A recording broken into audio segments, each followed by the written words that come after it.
হ্যাঁ হ্যাঁ আলাদা পোজ দিতে হয় আমাকে আমাকে বলছে কি বিয়ের কই সিঁদুর দানের মতন একটা পোজ দিতে, আমি বলছি বিয়ের দিন কি তুলবা তাহলে?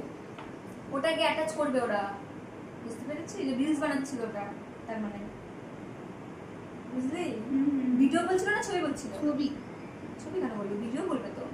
ছবি বলে রিলস এখন বানাচ্ছিল, আমারই তো না রিলস দেখে এখন মনে হয় সেরের কাজ করে বানাইতাম তাহলে ভালো হতো। আমরা কত আসবে সামনে, মানে ওগুলো লাভ ম্যারেজ করে আমরাও দেখাতাম মানুষকে ফেক লাভ ম্যারেজ করে দাম কামাই দিত।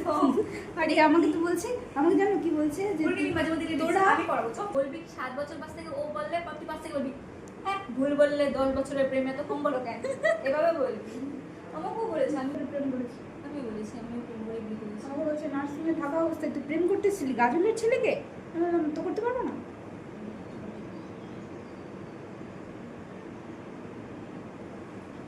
মানুষের এখন মানে এত চারিদিকে লাভ ম্যারেজ হচ্ছে কি না, মানুষ যখন অ্যারেঞ্জ ম্যারেজটা বিশ্বাস করতেই চায় না। এটা ঠিক। তুই যতই দূরে করলো বলে লাভ কি ডিসটেন্সে ছিল হয়তো। এই যে এবার আমার বিয়ের দিন শুনবা কত জন বলে ওর মনে হয় লাভ ম্যারেজ। আমি শুনেছিলাম আমার জোর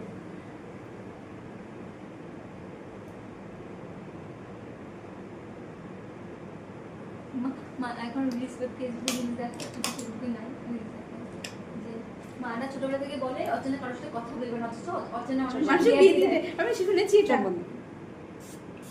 তার থেকে 10 বছর 3 বছর ধরে